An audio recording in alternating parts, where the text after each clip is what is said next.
Jangan pernah menginjakkan kaki di 3 tempat ini di Jakarta, kecuali Anda siap mendengar nama yang terhapus dari sejarah. Di koridor rumah sakit tua itu, terdengar tangisan bayi di tengah lorong kosong.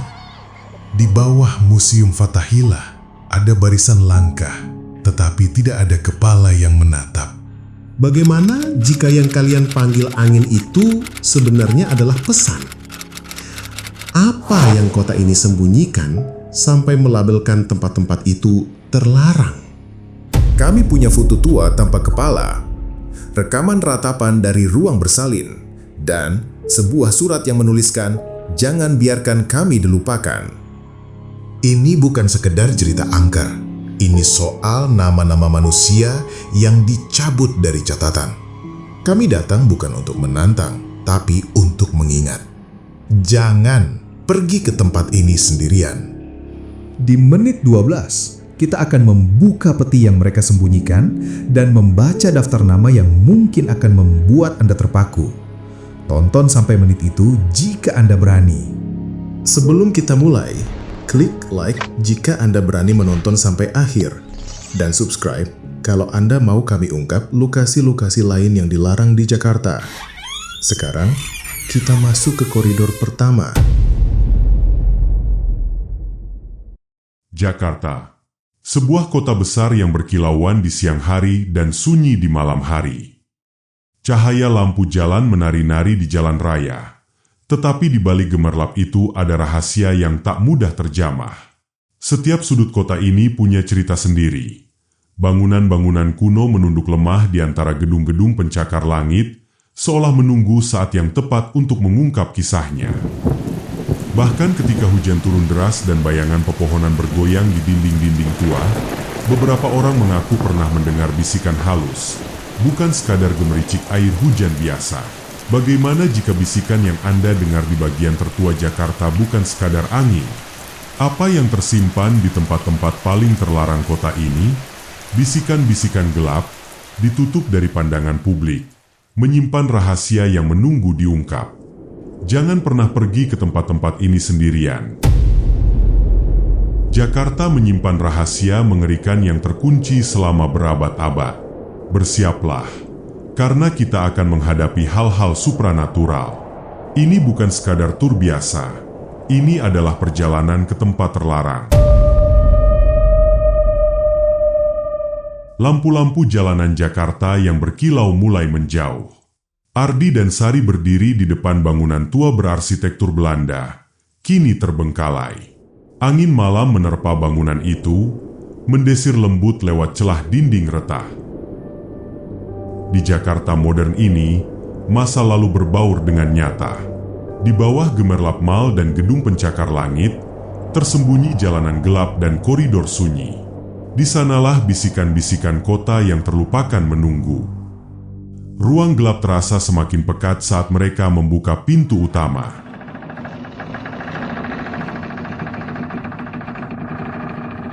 Rumah sakit ini bukan hanya fisik terkunci, tapi tabunya melekat kuat. Beberapa lokasi dianggap terkutuk. Orang-orang tak hanya tak berani ke sana sendirian, tetapi bahkan enggan menyebut namanya. Suasana jadi tegang begitu kita melangkah masuk. Punggung Ardi merinding. Dengan nada antusias tapi mencekam, sekilas ada bayangan di sudut koridor.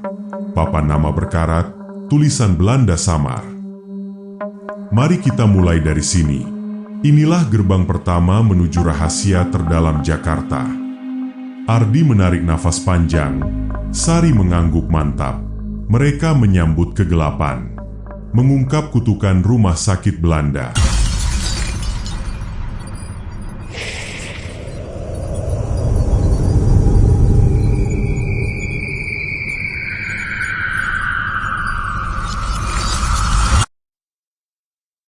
Ardi dan Sari menelusuri koridor rumah sakit tua dengan hati-hati. Langkah kaki mereka bergema, suara gemeretak paku tua di lantai kayu mengundang rasa takut. Dinding lembab berlumut, terdapat coretan samar yang mulai luntur. Sari menggigil menahan dingin. "Kenapa kita melakukan ini? Bisiknya pelan. Ardi menoleh, mata cerahnya memancarkan tekad. Kita harus mengungkap rahasia ini. Sari, jangan takut. Nada bergumam menambah misteri. Kilatan senter mereka menyorot ke satu dinding luas. Tiba-tiba terungkap tulisan menyeramkan, keluarga Suprapto, semua mati di sini. Ardi meremang. Sari menelan ludah. Siapa Suprapto? Kenapa tulisannya seperti itu? Tanyanya lirih. Konon pada masa kolonial, rumah sakit ini menjadi tempat penyiksaan kaum perlawanan. Banyak yang tak pernah pulang. Nama Suprapto dipercaya milik pejuang lokal yang hilang di koridor ini. Setiap detik di sini meneror pikiran. Tanpa peringatan, suara tangisan halus seorang wanita terdengar dari kejauhan. Dengar itu, bisik Sari, pandangannya linglung. Ardi menoleh, lorong panjang gelap gulita, hanya remang senter yang menuntun. Ada ibu-ibu menangis di sana, kata Ardi serak. Air mata menggenang di mata Sari. Dia menangis, kesakitan. Lanjutnya, mereka saling tatap ngeri dan melangkah lebih hati-hati. Penduduk sekitar pernah mendengar ratapan lirih dari ruang bersalin.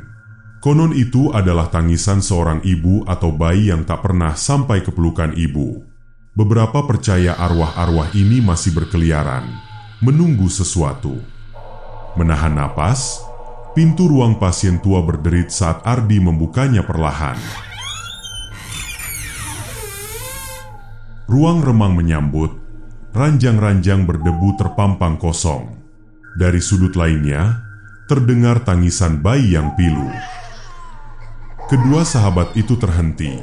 Sebuah inkubator tua berlumur debu tergeletak sepi. Tangisan itu merobek keheningan, lalu tiba-tiba terhenti. Sari menutup mulut, menahan terisak. Ardi mundur perlahan. Di sini tidak ada siapa-siapa, tapi suaranya nyata. Gumamnya gemetar. Ardi mematikan lampu senternya sejenak, membuat mereka hanya diterpa cahaya bulan. Dinginnya menusuk, ujarnya. Nafas Sari kencang. Sekonyong-konyong ia mendesis. Di belakang kita, aku merasa. Ardi menoleh cepat. Nada panik mendadak. Tidak, tidak, teriak Ardi ketika sosok besar tiba-tiba muncul di ujung lorong. Sesosok lelaki berseragam Belanda berdiri pelan, mata kosong menyala. Tolak, tolak, bisik Sari ketakutan. Sebelum mereka sempat bergerak, sosok itu lenyap ke kegelapan. Ardi tersentak, jantungnya melonjak. Itu sungguhan, ada tentara Belanda di lorong ini, gumamnya serak. Sari terisak, dia nyata. Dengan nada gemetar menirukan dialog mereka, Ardi menelan ludah. Astaga, aku melihatnya. Sari menggigil. Aku juga. Matanya seperti, katanya tergagap. Beberapa saksi pernah melihat hantu tentara Belanda ini. Mereka muncul sebentar, lalu hilang begitu saja.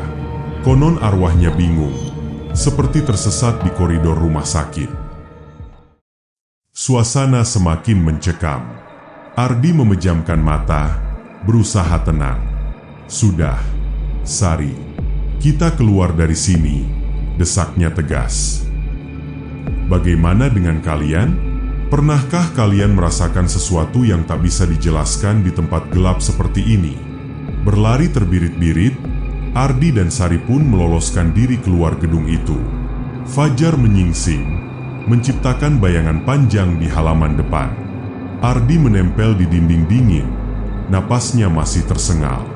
Ia mencoba tersenyum lega. Kita selamat, sedikit ilmu sejarah tambahan. Ya, kata Ardi tersengal. Sari cuma mengangguk, senyum getir terlukis. Iya, ilmu tentang hal-hal yang tak seharusnya kita lihat, sahutnya pelan. Rumah sakit Belanda ini hanyalah pintu pertama. Jakarta masih menyimpan banyak rahasia kelam lainnya. Selanjutnya, museum tua di kota tua. Dari luar megah, tapi di balik dindingnya tersimpan kengerian. Ardi dan Sari melangkah meninggalkan rumah sakit Belanda dengan hati masih berdegup kencang. Bisikan-bisikan kota yang terlupakan masih menunggu untuk diungkap.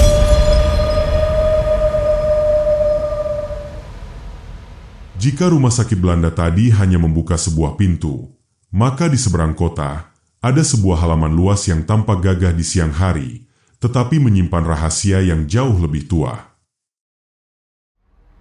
Ini bukan sekadar museum.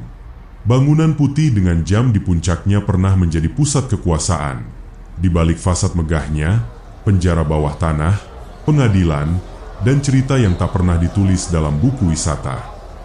Catatan sejarah, Museum Fathahillah, yang dahulu adalah Stadhuis Batavia, dibangun pada masa kolonial dan diubah fungsi menjadi Museum Sejarah Jakarta. Ardi dan Sari berdiri di alun-alun kota tua. Langit sore mulai memerah, bayangan orang-orang yang lalu lalang menipis. Di tengah kerumunan wisatawan, gerbang Museum Fathahillah tampak seperti wajah dua sisi. Satu ramah untuk foto, satu menyimpan jurang gelap yang tak terlihat oleh kamera. Bayangkan berdiri di sana sendiri, ketika kerumunan pergi dan taman berubah sepi. Saat itu, gedung ini menjadi milik bayangan. Museum ini pernah dipakai sebagai balai kota, tempat pengadilan dan eksekusi publik di zaman Belanda. Bekas penjara bawah tanahnya masih ada, dan beberapa ruang menyimpan bekas-bekas yang sulit dijelaskan. Mereka masuk lewat pintu samping saat petugas sedang bersih-bersih. Langkah kaki terasa berat. Koridor berlantai batu memantulkan suara.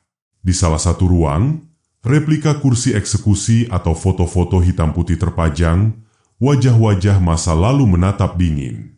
Sari menyentuh salah satu bingkai, merasakan getaran dingin menjalar dari jari ke lengan. Dengan nada gemetar, seperti ada yang mengawasi, bisiknya. Beberapa malam, pemandu berhenti di depan ruang tertentu dan menolak masuk. Mereka mendengar langkah kaki di atas lantai kosong, suara rantai, atau bisikan nama-nama tua.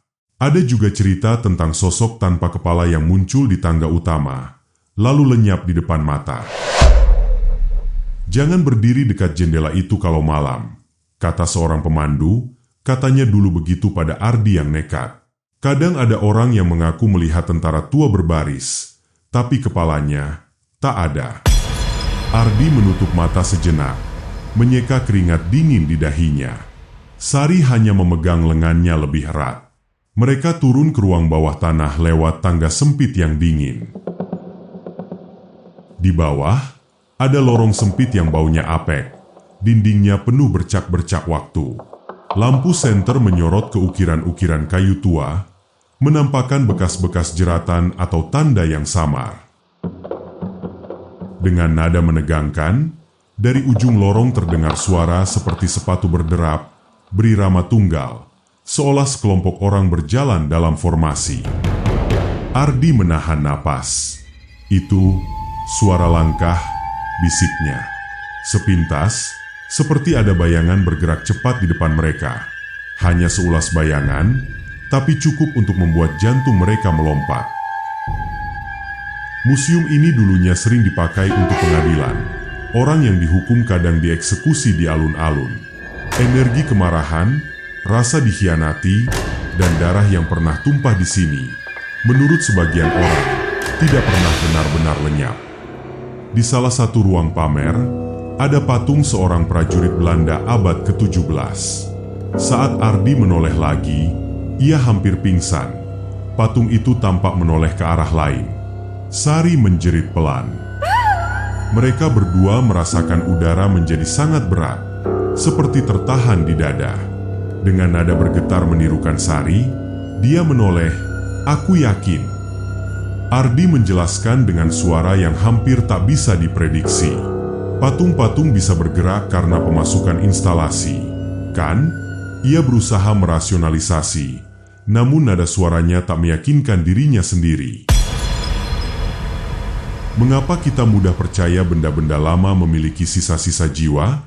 Mungkin karena benda itu pernah menjadi saksi sebuah tragedi. Dan saksi, kalau tak diberi tempat yang layak, terus berbicara dengan caranya sendiri. Malam semakin pekat saat mereka keluar dari museum. Lampu-lampu di alun-alun meredup. Di kejauhan, jam di puncak museum berdentang 2 kali, menimbulkan gema yang aneh, seakan menandai waktu yang tak linear.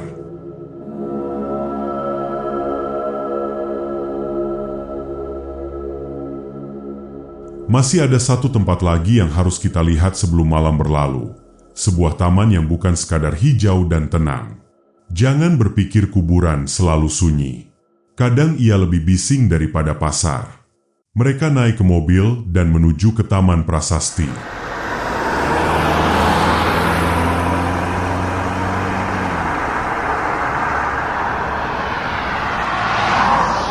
Jalan Tanah Abang berujung pada gerbang berukir tua yang membawa mereka ke sebuah nekropolis, pemakaman tua yang kini menjadi museum, penuh nisan Belanda, prasasti berornamen, dan mausoleum yang megah. Fakta, Museum Taman Prasasti memang merupakan bekas pemakaman Belanda yang kemudian dijadikan ruang terbuka bersejarah. Pintu gerbang terbuka dengan bunyi berderit. Di dalam, udara terasa lain. Ada aroma tanah, campuran bunga dan sesuatu yang basah. Jalan setapak dipagari nisan-nisan miring. Beberapa nisan berukir kata-kata Belanda yang sudah sulit dibaca. Sari membungkuk, membaca salah satu prasasti dengan senter. Di sini, tertulis nama seorang bayi yang mati saat gelap, katanya pelan. Ardi menatap sekeliling. Di kejauhan, sebuah mausoleum berdiri seperti gigi raksasa. Kuburan-kuburan tua seperti ini sering menjadi titik fokus ritual, dendam, atau kesedihan. Mereka menyimpan pemakaman yang tak sekadar jasad, tapi juga kenangan yang berkelindan dengan rasa bersalah dan penyesalan. Mereka duduk di sebuah bangku di tengah taman, mengamati nisan-nisan berjejer. Tiba-tiba, suara gamelan halus muncul dari arah yang tak terlihat. Bukan benar-benar gamelan, melainkan fenomena nada-nada yang keharmonisan ganjilnya menimbulkan rasa melankolis dan takut. Sari menatap Ardi, "Kamu dengar itu kan?" Dengan nada skeptis lalu takut dari Ardi, mungkin ada acara peringatan, atau cuma angin. Namun malam itu tak ada siapapun selain mereka. Gema bunyi itu menghilang secepat munculnya. Di makam-makam tertentu, ada nisan yang selalu basah meski tak hujan. Ada pula yang berkata nisan tertentu bergerak, posisinya berubah saat pagi. Banyak yang percaya, makam-makam itu tidak ingin dilupakan, dan mereka bersuara ketika terlupakan.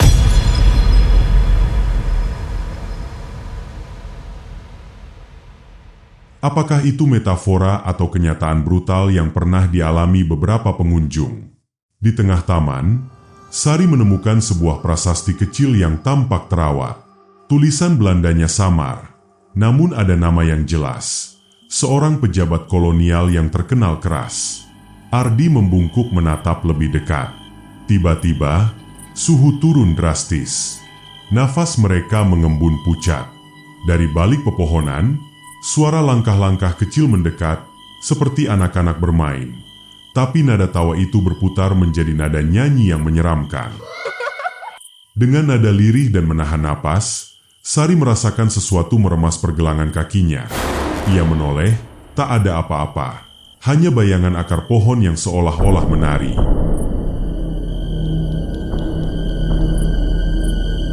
Beberapa makam di Taman Prasasti dikaitkan dengan cerita anak-anak yang mati karena wabah atau kelaparan pada masa lalu. Warga setempat terkadang melaporkan suara mainan atau tawa anak di tengah malam, apalagi bila jalanan sepi. Ardi dan Sari berpindah dari satu nisan ke nisan lain, mencatat nama-nama, mencoba menghubungkan titik-titik sejarah dengan bisikan malam. Di sebuah sudut, mereka menemukan sebuah makam yang tidak diberi nama, hanya sebuah batu polos. Di sekelilingnya, ada bunga segar yang tampaknya baru ditaruh. Dengan nada penuh rasa ingin tahu, Ardi berkata, "Siapa yang menaruh bunga di makam kosong ini? Siapa yang merawatnya?" Sari menggigil. Mereka berdua merasa seakan-akan diawasi. Tiba-tiba, dari jauh, terdengar suara langkah cepat, bukan langkah manusia, melainkan desakan ratusan kaki kecil menapaki tanah. Lampu senter mereka berkedip. Di antara pepohonan, bayangan-bayangan seperti figur kecil melintas. Sari menjerit pelan. Ardi meraih lengannya. Ada sesuatu yang tersenyum di antara bayangan itu. Bukan senyum manusia, melainkan senyum yang seperti retakan porselen. Mereka berlari keluar dari Taman Prasasti sebelum benar-benar mengetahui apa itu. Di luar gerbang, napas mereka masih tersengal. Ardi menatap Sari dan berkata, "Kita tidak boleh anggap semua ini kebetulan. Ada sesuatu di sini, lebih dari sekadar cerita." Sari hanya bisa mengangguk sambil memegang kepalanya. Mengapa kota besar seperti Jakarta, yang tampak maju, menyimpan tempat-tempat yang membuat penduduknya takut? Mungkinkah semua tempat terlarang ini adalah cermin dari masa lalu yang belum tertuntaskan? Atau mungkin beberapa sesuatu di antara kita lebih memilih agar beberapa cerita tetap terkubur? Kalian di luar sana, apakah kalian punya cerita tentang tempat terlarang di kota kalian? Bagikan di komentar. Tapi ingat, jangan pernah pergi ke tempat-tempat itu sendirian. Ketika kita pikir kota ini telah menutup rapat rahasianya, terkadang ia hanya menunda saja. Disinilah kita kembali. Museum Fathahillah dan Taman Prasasti telah memperlihatkan wajah mereka. Tapi malam belum selesai. Ada satu cerita yang harus kita bongkar sampai tuntas. Kisah tentara tanpa kepala dan akar kutukan yang mengikat beberapa tempat ini sejak lama. Malam itu, Ardi dan Sari memutuskan kembali. Kali ini bersama seorang pemandu lokal yang lebih tua dan seorang peneliti sejarah amatir bernama Raffi. Raffi membawa beberapa dokumen tua dan foto-foto hitam putih yang ia dapat dari arsip kecil di perpustakaan kota. Kalau kita mau tahu kenapa ada cerita tanpa kepala, kita harus lihat foto-foto eksekusi massal tempo dulu, kata Raffi dengan nada serius. Mereka masuk lewat pintu belakang museum ketika petugas hampir selesai menutup. Suasana terasa berbeda. Bayangan tampak lebih padat, seperti ada sesuatu yang menunggu mereka. Ada malam-malam tertentu ketika waktu terasa melambat, seperti jarum jam yang bersimpuh untuk mendengarkan. Di saat itulah, fenomena lebih mudah muncul. Dengan nada menahan napas, mereka turun lagi ke penjara bawah tanah. Raffi menaruh beberapa foto di lantai dingin, wajah-wajah yang dulu hidup kini tampak pada kertas pudar. Ardi mencondongkan tubuh, melihat sebuah foto yang menunjukkan barisan tentara berpakaian rapi, wajah-wajah mereka tampak tegas.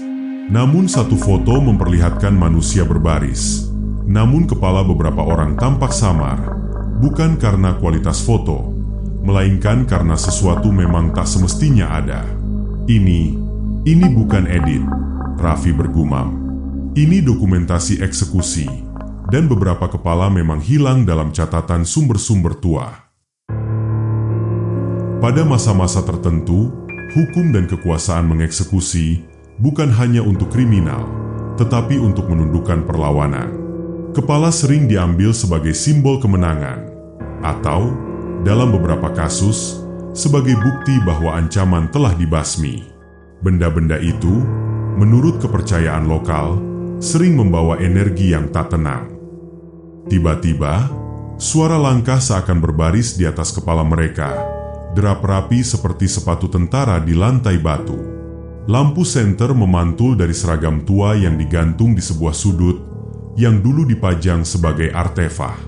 Angin dingin melintas, membawa aroma logam dan bumi basah. Sari menutup mata. Kalian lihat tadi, ada bayangan bergerak di tangga. Mereka melihat ke atas dan, di tangga besar, muncul bayangan berbentuk prajurit. Tubuhnya tegap, posturnya rapi. Namun saat sosok itu bergerak menuju mereka, kepalanya kosong. Hanya ada leher yang terikat kain putih, seperti sesuatu yang direnggut.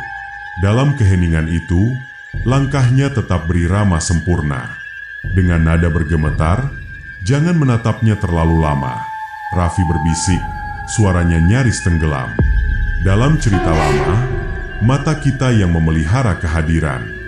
Bila kau menatap terlalu intens, ia akan mencari cara untuk menggantikan apa yang hilang. Ardi merasakan sesuatu di tulang belakangnya merinding. Sosok tanpa kepala itu berdiri persis di puncak tangga, menolehkan bahunya seperti menyerah, lalu menunduk, seolah mencari sesuatu. Dari balik kegelapan, suara seruling tua mengalun, nada datar, tidak lengkap. Saat mereka mundur pelan, sesuatu mengguncang udara. Sebuah topi tentara melayang, berputar perlahan, lalu jatuh, menyentuh lantai tepat di depan mereka. Bunyi itu menggaung seperti palu di ruang kosong. Sari menjerit kecil, tangan gemetar memegang senter.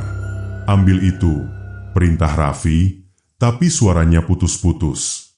Ardi menunduk, memungut topi itu, dan di bawah cahaya senter, ia melihat sesuatu terukir, inisial, tanggal, dan sebuah simbol yang tampak seperti rantai patah. Inisial-inisial seperti itu sering ditemukan pada barang pribadi yang diambil saat konflik. Mereka menjadi saksi hidup tentang identitas yang hilang.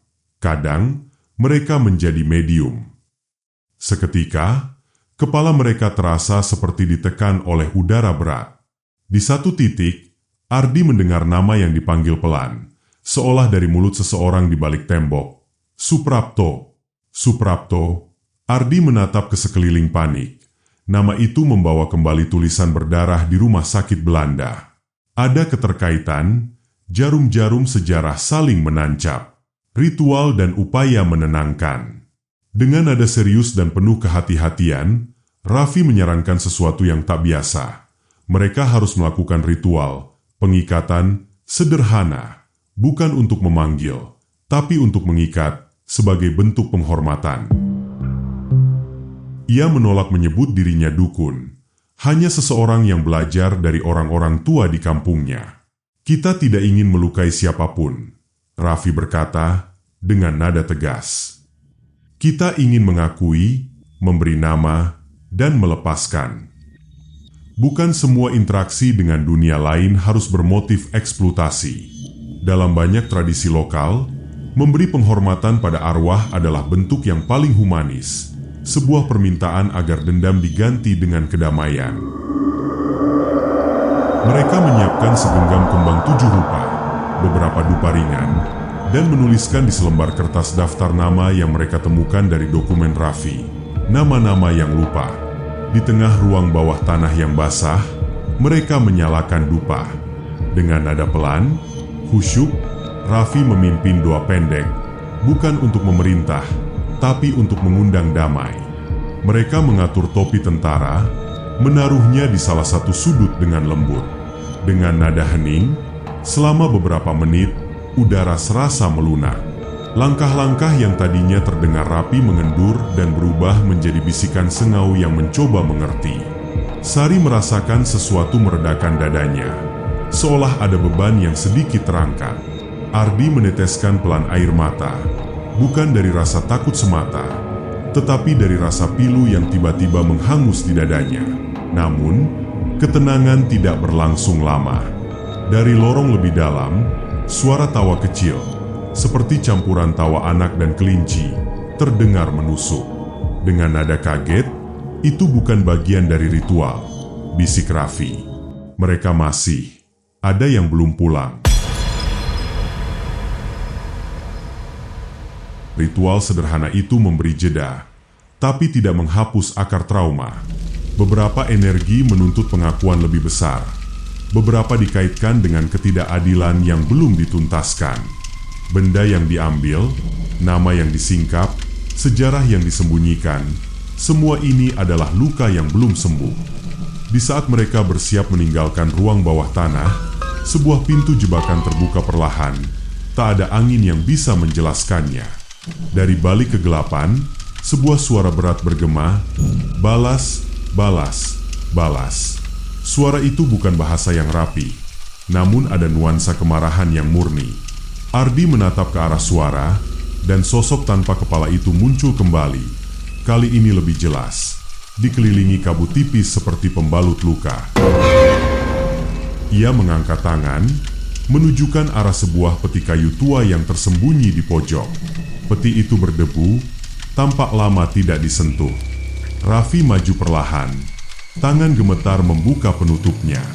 Di dalamnya, selembar surat, kepala boneka kecil, dan sebuah medali berwarna pudar.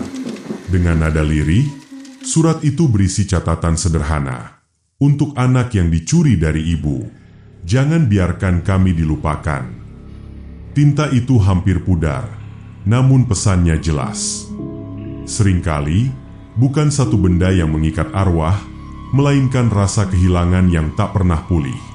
Saat benda-benda itu terpisah dari pemiliknya, sesuatu dari mereka juga ikut terputus. Sosok tanpa kepala menundukkan tubuhnya sejenak, seperti menatap ke dalam peti, lalu menoleh ke arah Ardi. Dalam keheningan yang terasa seperti pecahnya kaca, ada bisik yang menyusup, "Namaku, bukan angka." Dengan nada empati yang menggetarkan, Ardi menunduk. Suaranya serak sudah. "Kami tahu namamu. Kami akan sebutkan namamu di sini." Ia menyuarakan satu persatu nama yang mereka kumpulkan. Suprapto, Siti, Johan, Maria. Sebuah doa tanpa batas agama, hanya pengakuan manusia. Satu persatu, bisikan-bisikan itu mereda. Akhir yang ganjil, damai yang rapuh. Dengan nada lega namun waspada, suasana berubah. Lampu listrik yang tadinya berkedip kini stabil. Topi tentara yang dilempar berputar tapi tak lagi melayang. Ia hanya jatuh pelan ke lantai, seperti benda mati yang kembali ke tempatnya. Raffi menutup peti dengan perlahan. "Kita memberi mereka tempat untuk diingat," katanya. Itu saja. Mereka naik ke permukaan. Udara malam terasa lebih hangat, seperti penyakit yang agak reda setelah disapu-sapu. Namun ada sesuatu yang berbeda. Bukan semua yang menuntut balas mendapatkan jawaban yang memaksakan ketentraman. Beberapa hanya menerima pengakuan yang lembut. Kita telah menyaksikan satu lapisan dari kota ini. Kita memberi nama pada yang tak bernama, menaruh bunga pada makam yang dilupakan, menyebutkan sejarah yang dipendam. Tapi kota ini bukan sampai di sini. Ada lebih banyak cerita, rumah-rumah tua, lorong-lorong yang belum kita masuki, suara-suara yang tetap bersiulan dalam dinding. Di mobil, saat mereka hendak meninggalkan kawasan kota tua, Sari menatap keluar jendela. Di antara lampu-lampu, ia melihat satu bayangan melintas secepat angin. Bukan menakutkan sekarang, melainkan seperti seseorang yang memberi salam terakhir. Dengan nada lirih, "Mungkin mereka cuma ingin diingat," katanya. "Kita datang sebagai penonton sejarah yang berdebu dan pulang dengan senandung yang menempel di hati." Jakarta menyimpan memori yang tak selalu indah. Perang, penindasan, wabah, dan kelaparan. Pada tiap nisan, tiap batu, ada nyawa yang pernah menghela napas. Saat kota bergerak maju, jangan abaikan suara-suara yang tertinggal. Dengarkan. Kalau kalian punya kisah sendiri tentang tempat terlarang di kota kalian, atau pengalaman yang tak bisa dijelaskan, bagikan di komentar. Tapi saya ulangi, jangan pernah pergi ke tempat-tempat itu sendirian. Hormati tempatnya, hormati yang pernah tinggal di sana.